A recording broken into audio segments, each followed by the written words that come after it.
Now it's time for the Brad LaFrette Show interview of the week.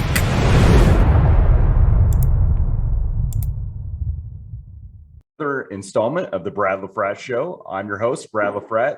This week, my guest is a former Pro Wrestling Illustrated 2009 Rookie of the Year, two-time 3XW Tag Team Champion, HRW Champion, a two-time MPW Metro Pro Wrestling Kansas City Heavyweight Champion, hailing from St. Louis, Missouri. He is none other than Mike Saydal. Mike, thanks for making the time.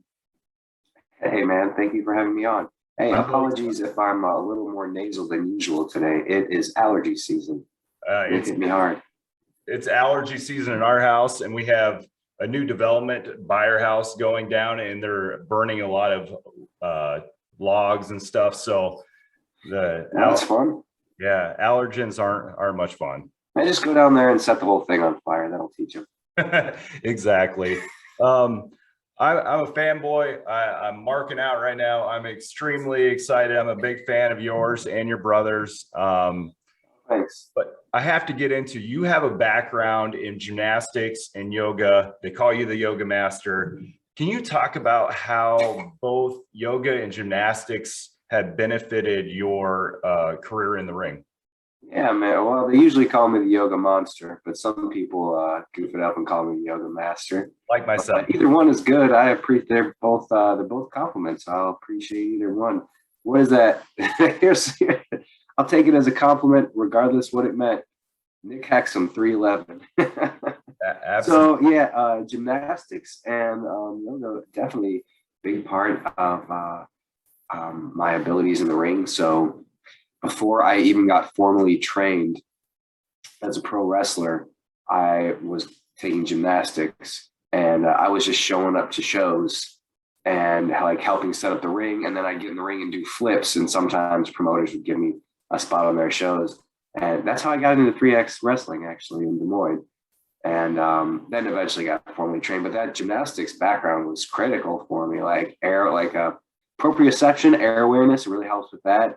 Like balance and conditioning too. Like cardio is wrestling is like 90% cardio, so it helps with that. And then yoga is big. Obviously, like a trick that I have found over the years, Brad, is that the more times I do the splits, the less times I have to fall down. So I'm just doing the splits more and various whatever ways I can contort my body and working into pro wrestling. So I also think like on a practical side that helps me avoid injuries. And there's also, like I mentioned, wrestling is heavy on cardio. The breathing techniques that I've learned through yoga have also been very helpful in getting me through some long matches. How would you say that both gymnastics and maybe yoga have helped you outside the ring? You talked about how it helps you inside.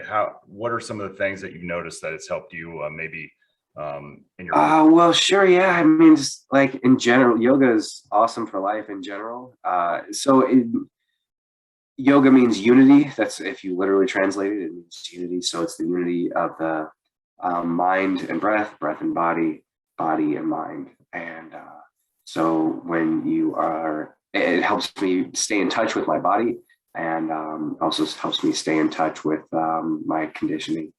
So, and I mean, they help me out every day. It's funny, man, that you asked that. It's just not something that I really think about consciously. But when I now that you ask, when I think about it, I mean, the kind of the yoga mindset of just being present and being like in the moment is kind of how I live my life day to day. Awesome stuff. Do you have any suggestions like for any programs out there that you would suggest? Maybe if someone like myself, I got it. Full disclosure, I started doing some basic yoga when I was probably about 3 years ago. I do a lot of running, but I wanted something to my body, my back. I have some hip problems and some lower back problems, and I thought it would help. And I started doing it and I got a routine. Then, like anything else, we have a child, and that took my, having our second child took my priorities, and I kind of We'll do that. pushed it to the side and made a lot of excuses not to do it. But if someone like me that would like to get back into it, or someone that hasn't done it before, what would you suggest? Is there a program or someone that to connect with? Yeah, so yoga is free. All you have to do is go to YouTube and type yoga and hit enter, and you will find hundreds of thousands of videos. If there's a specific type of yoga that you want to try, or if you can just type that word in before you type the word yoga. So like flow yoga or Ashtanga yoga, or like if you're somebody who's just starting out, you could type beginner's yoga. Or if you're starting back again after 3 years, Brad, you could type restart yoga. It's all on the internet. And as long as we're on the subject, you can go to the Yoga Salt YouTube channel and you can see all the yoga videos that I have uploaded, including one that I did last week at the All Out pay-per-view in Chicago. Good stuff, man. I definitely recommend checking out Mike's page on YouTube.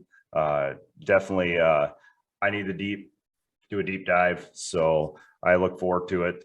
Deep dive, deep breathe, man. Yep. Breathe in.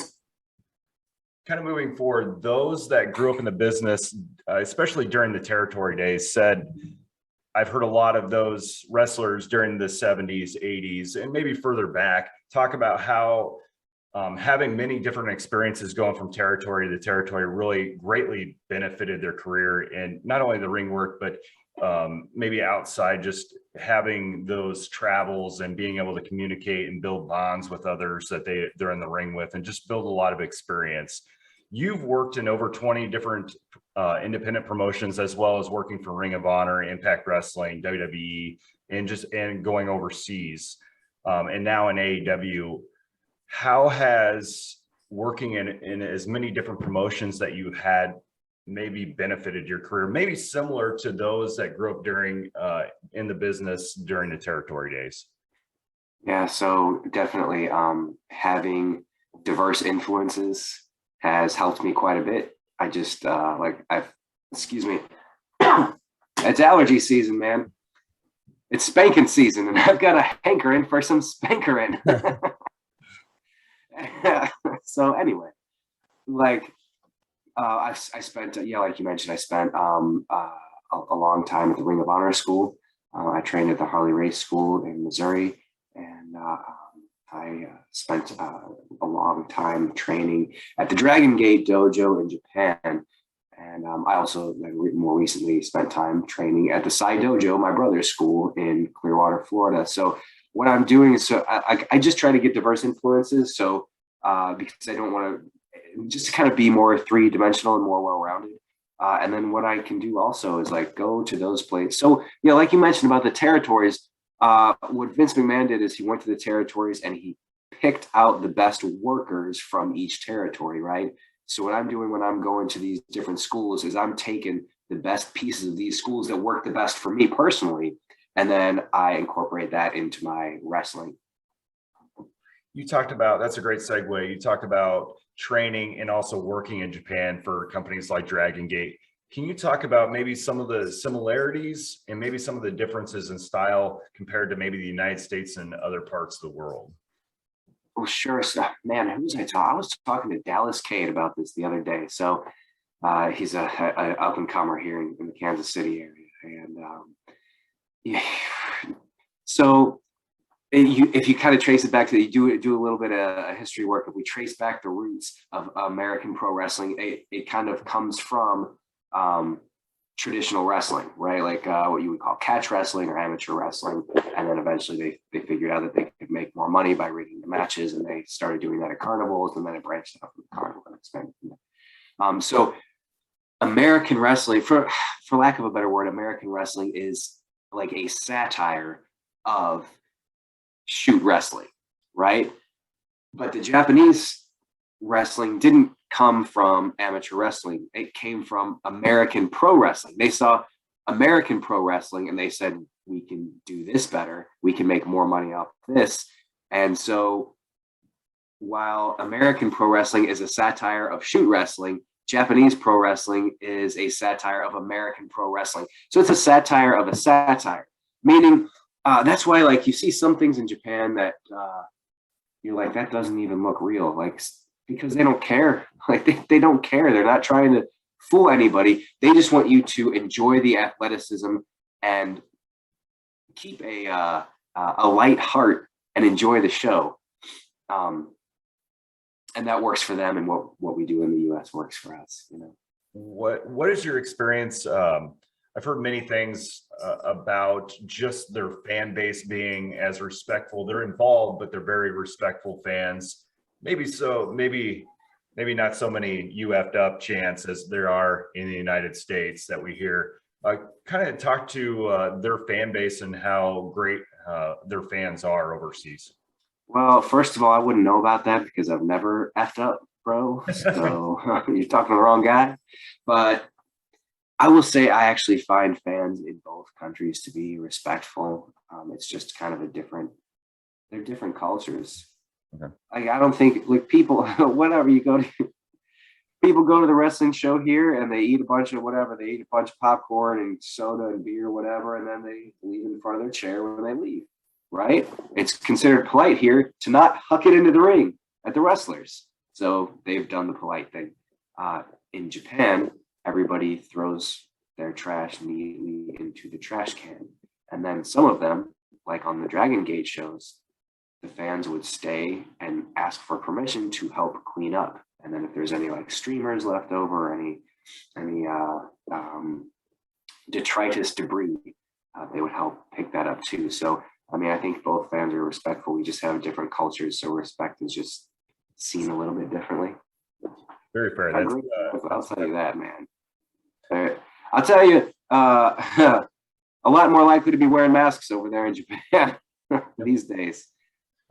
These U.S. crowds, most people aren't wearing masks. And in Japan, they all wear masks with no exceptions. Speaking of masks, just a little side note, I know AEW is going to Arthur Ashe Stadium in Queens or to New York for the first time. And I see that they're, according to the regulations, everyone there has to be vaccinated.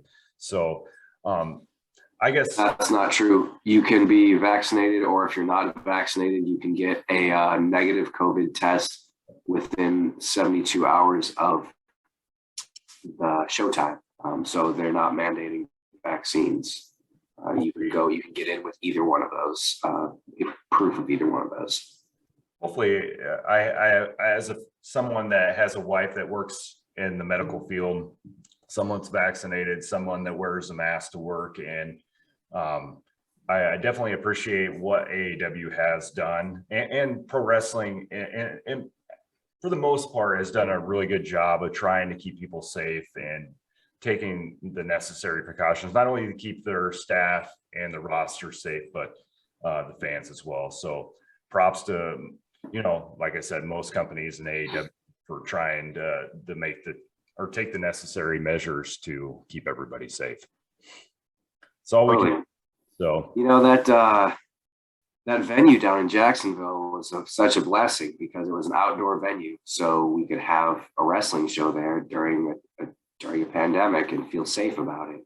And of course, like when we're in the back, we're wearing masks, but when we're in the ring, there's people around the ring. It's outdoors, so it's safer. And for almost every show we had there at Daly's Place in Jacksonville, there weren't fans in the seats just because of COVID regulations. That was great. We were able to put on the weekly TV because we had that venue. While we're talking about AEW, how has your experience, I'm sure you've been asked this plenty of times, but how has your experience been tagging with Matt and just being there in that locker room? As fans, we hear lots of great things about the environment there that's been created by Tony Khan and his staff. What has that experience been like for you? First, working alongside Matt, then also having the opportunity to work in AEW. Okay, yeah. So,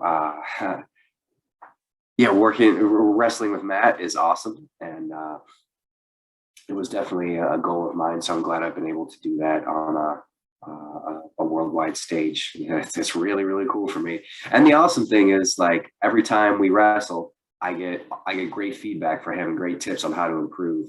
And like, even sometimes we have singles matches, he'll still watch my match and give me like some feedback. It's very, very helpful, helps me get better. It's kind of the same thing, man. In 2015, we were in Dragon Gate together. We only teamed up once, but we were always there for each other's matches, watching each other wrestle. So he gave me a lot of really good feedback back then too. So, that only happened. We just teamed the one time there in 2015, and now here at AEW. So it's a very special thing to me.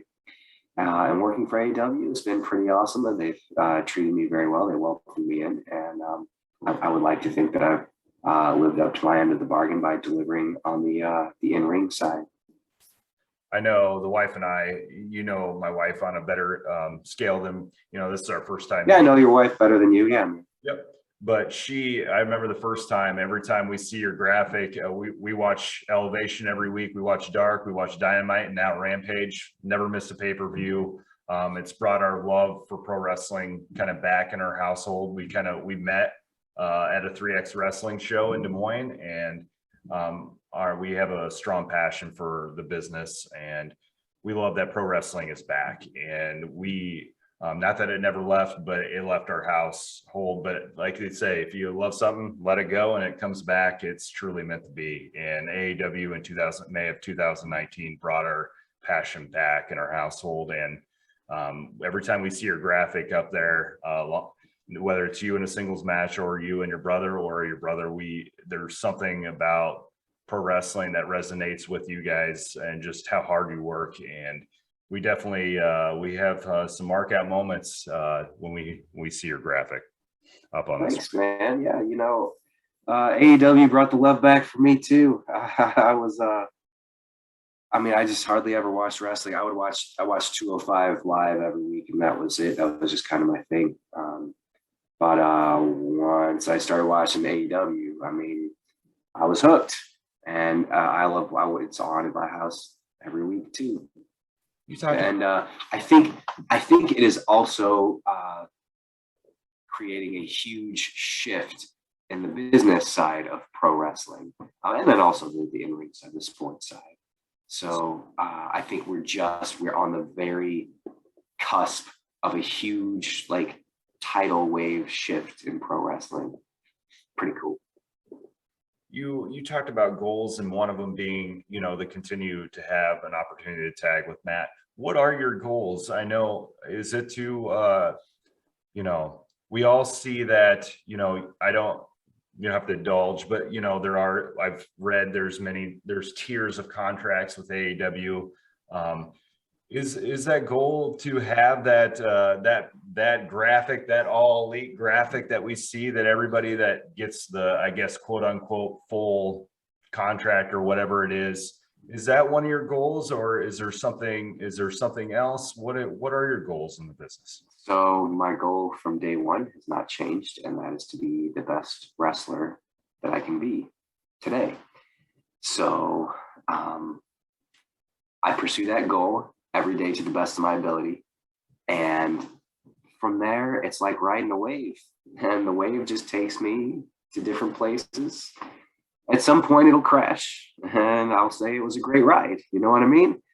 But so I'm not really looking at specifics. I don't look at, I want a contract with this person, or I want to have a title match or something like that. I'm just trying to be the best wrestler that I can be. And then from there, whatever good things happen will make me happy.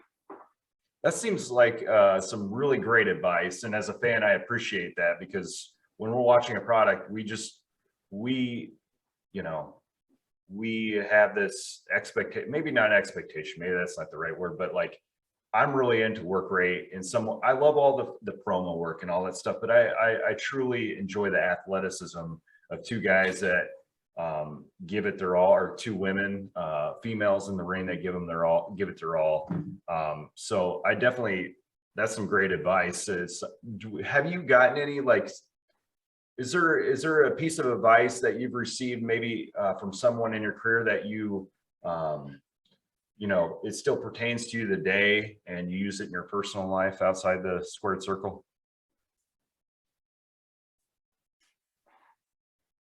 So I think it comes back to kind of that yoga philosophy, man, of enjoy the journey and don't worry about the destination. So like I said, kind of with my goals, like I'm not worried about where I'm trying to go. I'm just worried about, like, my concern is enjoying what I'm doing while I'm doing it. And the best way for me to enjoy it is to try my hardest and be the best that I can be. Before we wrap our conversation up, I ask every guest that I have on my show, and because there's a quote that I refer to often, and it's do good, be grateful. And that's something that I reflect on, not only in my personal life every day, but something I try to reflect on at work. What are 3 things that you're grateful for? Oh, man, that's a great question. That's my favorite question that I've ever been asked. So I'm grateful for my dog, who I think she had to scoot, but she's been taking care of me while I've been suffering with these allergies. And so I'm grateful for all the great family and friends in my life. And I'm grateful for my health. Great answers, great response. Mike, as a pro wrestling fan first, I know I love my AEW, but as a pro wrestling fan first, I can't thank you enough for your time and efforts to make not only the independent scene better, but to continue to be a part of AEW, which is something that I greatly enjoy. I can't thank you enough. Oh, well, thanks for watching. Thank you. We need the fans. Like, without the fans, it's like, what do you do, dude? Let me tell you. All wrestlers know that we need fans. So yeah, all wrestlers know that we need fans. Yeah, because wrestling is interactive. So it reminds me of jazz music. Wrestling does, because it's this improvisational interplay between 2 independent players that merge their skills together to create a piece of performance art. Right. But the difference between jazz and pro wrestling, besides the falling down and, being all greasy, is that wrestling is, I think, more interactive with the crowd. So we need you guys. And it never was that clearer than the shows we put on to an empty arena at Daly's place. I mean, it was great having people there, having the wrestlers there cheer us on. But it's just not the same without the fans. It doesn't quite work as well. It's just not quite the same. So yeah, thank you. Thanks to all the fans who are supporting pro wrestling.